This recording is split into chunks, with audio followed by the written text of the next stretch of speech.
Good morning, good afternoon, good evening, wherever you are. So, for today's episode of Gaialogues, I decided to do something rather than going to Gaia to find content first. I decided to take something that I had been watching outside of Gaia and then find something in Gaia that relates to it. And as it turns out, I was watching a program on Netflix called Wayward. I'm a big fan of Toni Collette, so anytime she's in something, I'm very happy to give it a check out. And there's another actor that I've been noticing and I'm curious about, Mae Martin. They are playing an interesting role in this one as well. And if you've been watching me for a while, you know that I have a bit of a weird fascination with documentaries, and even, this is not a documentary, this is a fictional film, but even fiction or documentary that looks at or talks about or discusses or examines cult-like behavior. And I'm just so baffled by it. And the thing that really baffles me most is how the very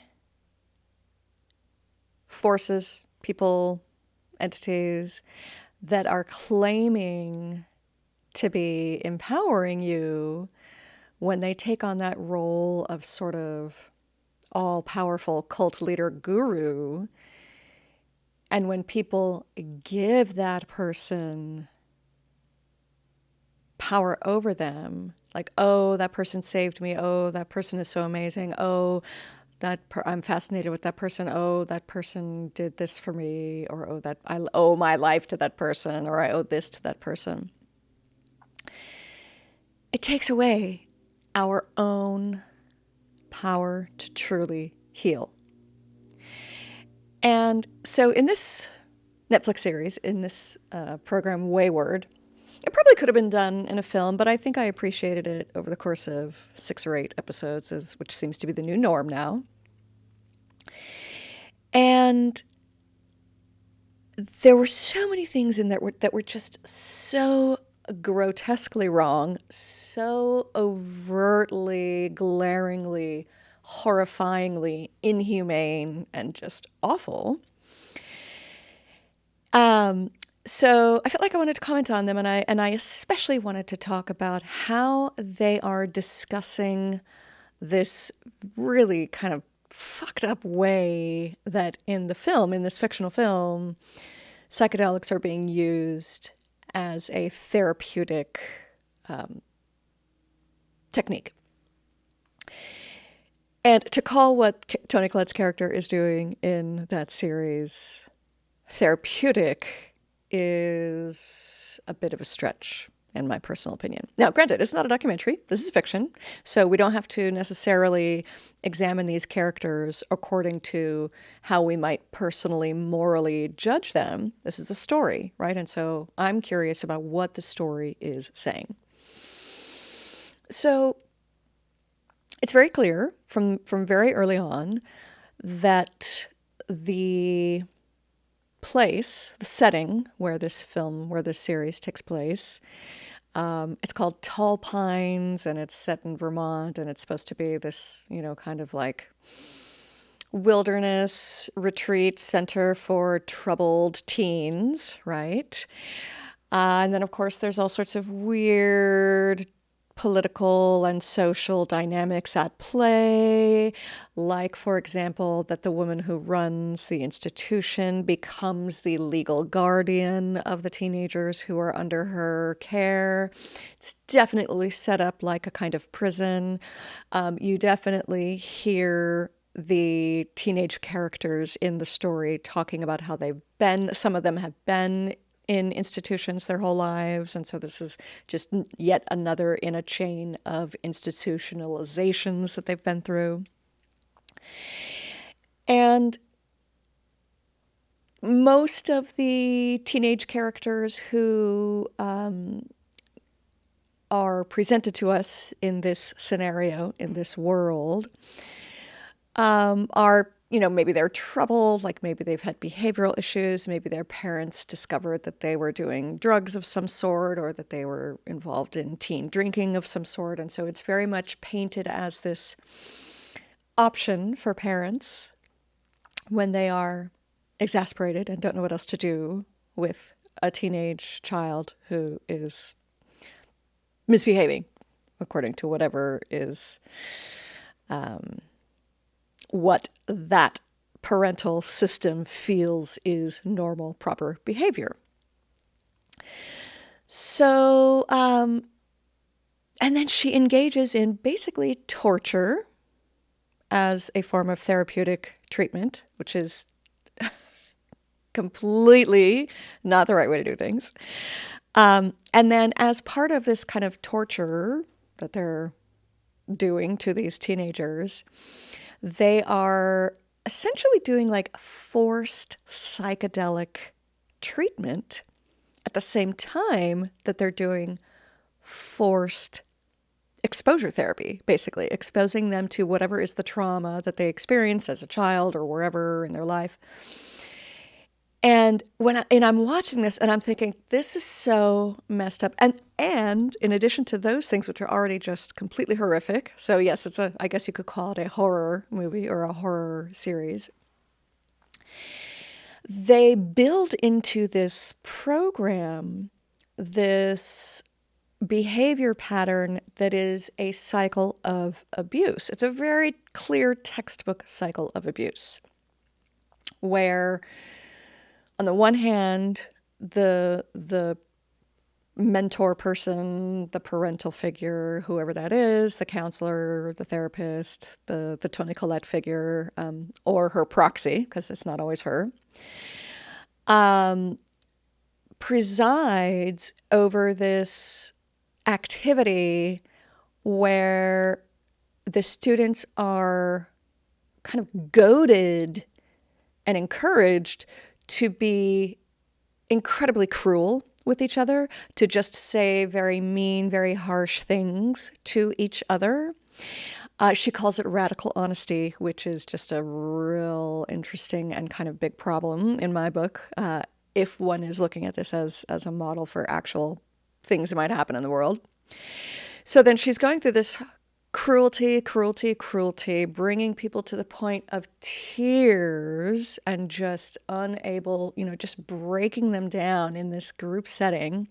And then immediately having everybody come together to engage in touch, hugging. I think they call it the conversion, where it's just sort of this, and they're not allowed to touch during regular daily life. So they're not allowed to touch. Then they come together and they are incredibly harsh and cruel to each other. And then they're allowed like 5 minutes of this sort of almost weird, it becomes almost orgiastic kind of touch because it is something that they're denied for the rest of the time that they're there.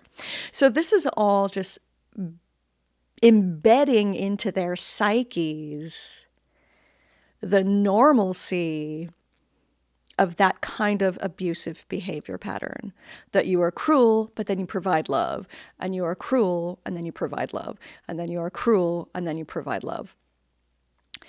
And it reminds me of someone I know who did grow up in an abusive household, became an adult, met the person that became their spouse, and when they had been dating for a while and had their first argument, because we all have arguments, right?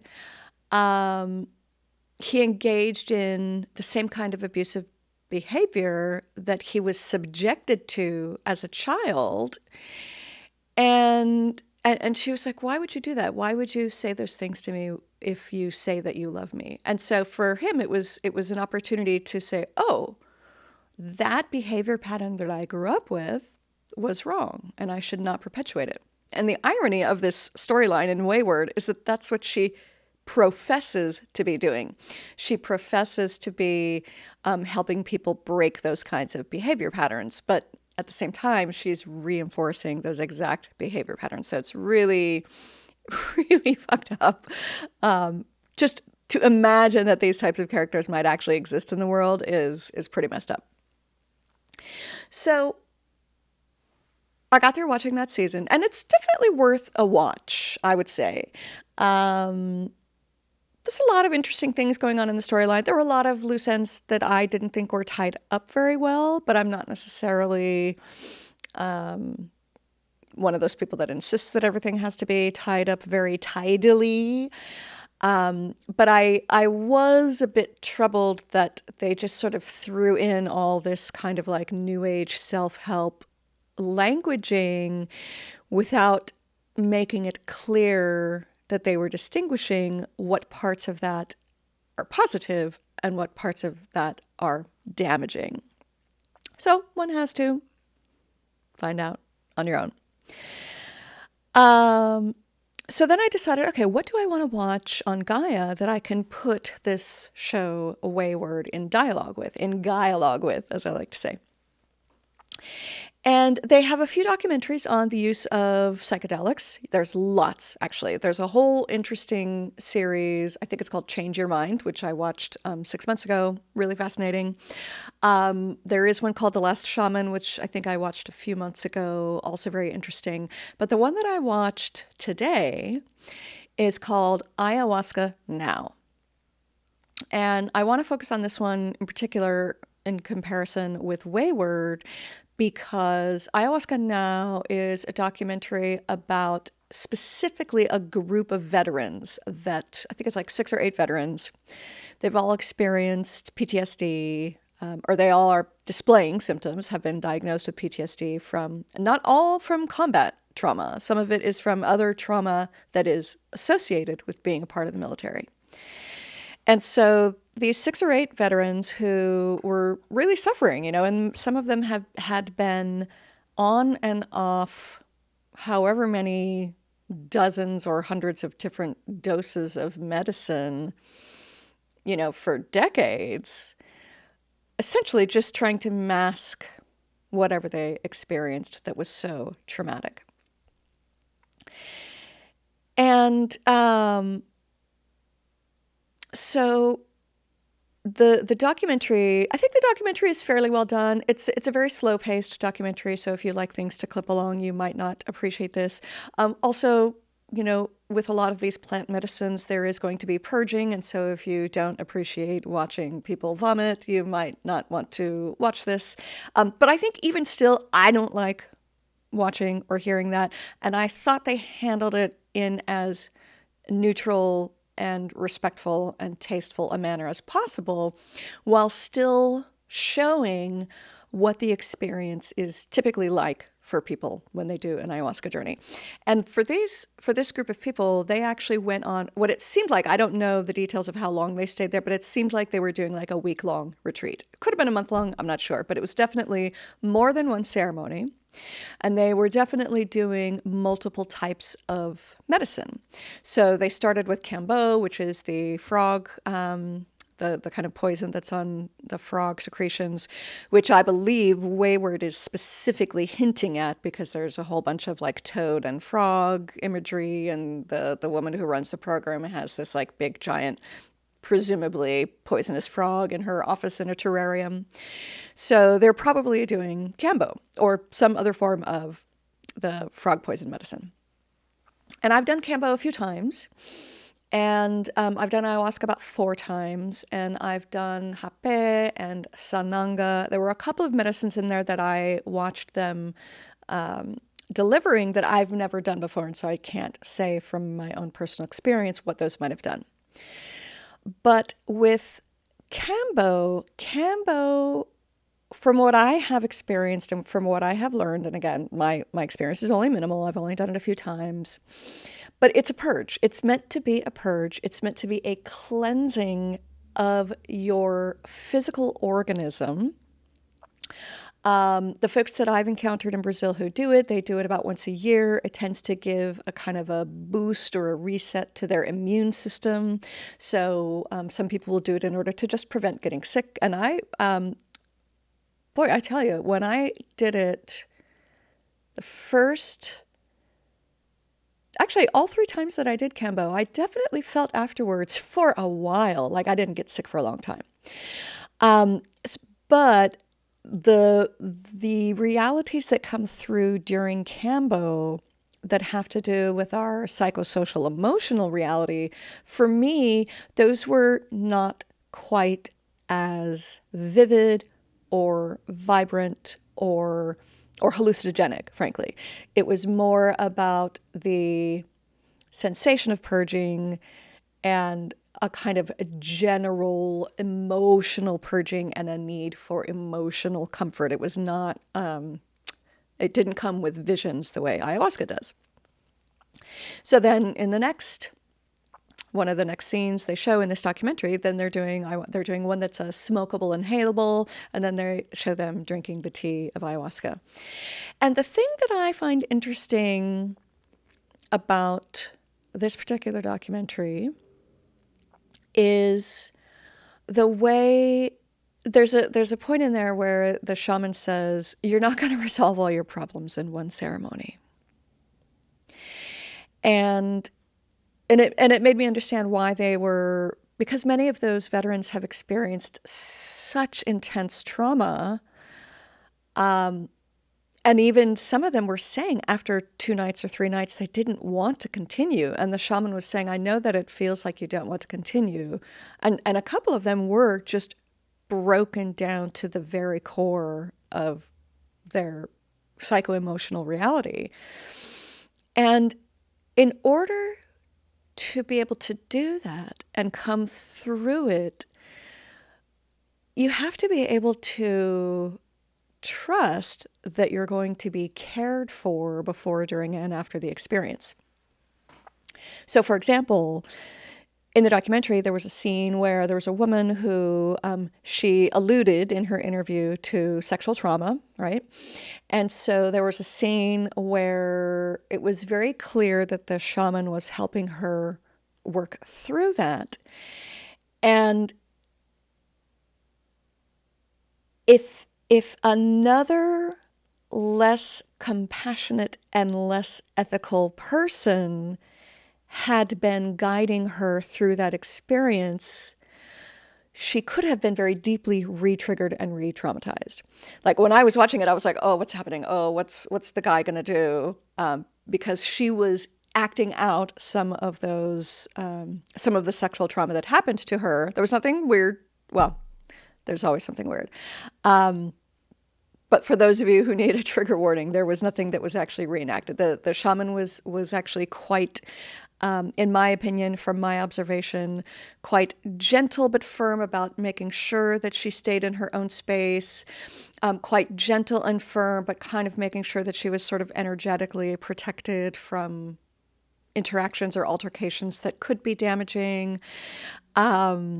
Whereas in the series Wayward, it was very clear that not specifically that they were manipulating anybody or taking advantage of them sexually, but that they were insisting on facing the trauma while under the influence of psychedelics.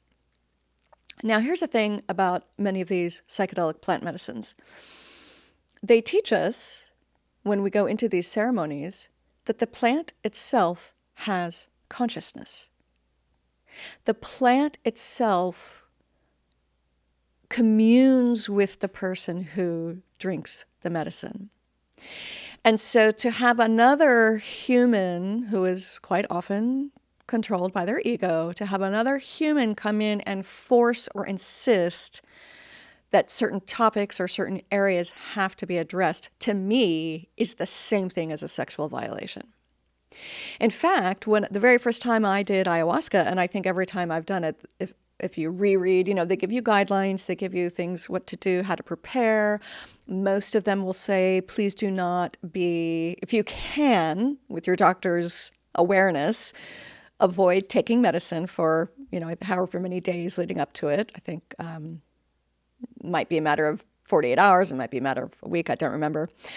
But they also recommend that for 48 hours before and after the ceremony, not to engage in sexual intimacy, even on purpose with your partner, or even masturbation. They talk about how that kind of energy, that kind of sexual intimacy during a hallucinogenic experience like ayahuasca, it can actually kind of entangle your energy system. So if you are engaging in sexual intimacy with another person, because the plant medicine is interacting so deeply with your psyche and your soul, that when you invite another person's energy intimately into your experience, you can come away from that experience not necessarily having a clear idea what is yours and what is not yours, what belongs to you, what belongs to the other person, which is why I'm just so horrified at what goes on in Wayward. Again, it's a fictional documentary. We don't have to get upset or write letters or anything. If anything, it's certainly a cautionary tale. How not to engage with hallucinogenic therapy and trauma. Because the problem is, what some people might do is they might see this program and say, oh, look how bad that is. Therefore, we should never, ever do psychedelic therapy with people who have experienced trauma. One of the guys, I actually wrote this down when he said it. He said, like any tool, it depends on how you use it. So, and there are many who believe that we actually should not be trying to get pharmaceutical approval of medical marijuana, medical mushrooms, medical ayahuasca, ecstasy, whatever. Because the problem is, once you start getting these sort of official entities involved, it becomes so clinical and so sanitized that you really lose the spiritual nature of the experience. There's a reason why the ceremonies will have not just one shaman, but they'll have a whole group of what they call guardians of the medicine. So you'll have one primary shaman who's the administrator of the medicine. You'll have 2 or 3 people singing the icaros, singing the sacred songs. And you'll even hear them in the documentary telling people, if you feel lost, just listen to the songs to bring you back. Because people can get lost. They can get lost fighting their own demons. They can get lost deep in their own shadow experiences. And so it's important to have the people singing, the people gathering, the people just there being alert to what's going on with people, where the energy is. You want guardians and companions to allow you to feel safe. One of the times that I did it, it was actually one of the most potent doses I had ever taken. Not everybody has a flashlight when you're walking around in the dark, and so it's easy to get lost in that kind of a scenario. So I was heading to use the bathroom in the jungle somewhere, and I saw another person in the dark kind of wandering slowly around, and I just walked up to her and I said, hello, friend. Are you lost? Do you need help finding your way back? And she looked at me. She was like, oh, you're an angel. Thank you. And I'm not saying that we all need to try to feel like we're angels and helping people out. But the thing is, these ceremonies are sacred ceremonies. And many of our angels and spirit guides are present with us. And sometimes a stranger who offers a helping hand is acting with the help of an angel in that setting. I've had people tell me that when I sing in ayahuasca ceremonies that the angels come down and sing with me. And again, these, when they are done with the care of a shaman who understands that this is not just a chemical medicine that is interacting with your brain chemistry, this is a spiritual medicine that is interacting with your soul and your psyche. So that may have been a lot. So I'm going to just kind of put an end to this. I recommend watching both of these. Ayahuasca Now, and any of the other ones on Gaia, I totally recommend. And I would say even watching Wayward is certainly worth a watch if you are into these fictional they used to call them mini-series. Now I think they call them limited series. So definitely both of these worth a watch. So the last thing I want to share with you is a couple of things that they mentioned in the documentary about the difficulty. When you go to the jungle in whatever country, whatever is the place where you might have the opportunity to experience, or whether you're doing it, there's people doing it all over the States and Europe, there's people touring doing the medicine. But no matter what the setting is, participating in an ayahuasca journey requires preparation, and then it also requires integration afterwards.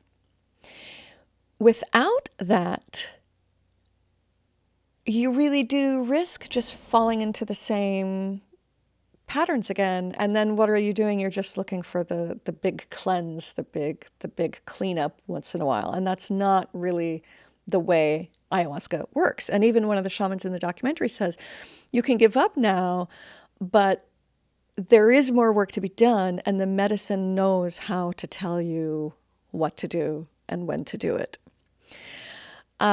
So I want to just talk a tiny bit about some of the ways that can be used to prepare for any sort of therapeutic work where you are engaging or facing trauma. And I was speaking with someone who went through my creative grieving program a couple of years ago, and she said that she was so grateful that she went through the creative grieving program before doing exposure therapy. And I think part of what that does, it encourages us to be compassionate with ourselves as we are preparing to face things that may have been very disturbing or very dark in our past. And so that can be a very gentle way to prepare for an ayahuasca ceremony or exposure therapy or whatever the case may be. And then having a community that you can have dialogue with afterwards, having people you can talk to about what you have experienced, and then finding ways when you go back into your real life, whether you went to the jungle in the Amazon or you went to somebody's backyard in Los Angeles, finding a way to bring those insights into your life. Because the medicine is a teacher. And the true pathway to healing is to experience those teachings in ways that we can bring back into our life. So that's where I'm going to end it today. I hope you enjoy checking out Wayward and Ayahuasca Now, and I hope you have found this to be a stimulating dialogue. Don't forget to like and subscribe. Talk to you soon. Cheers. Bye.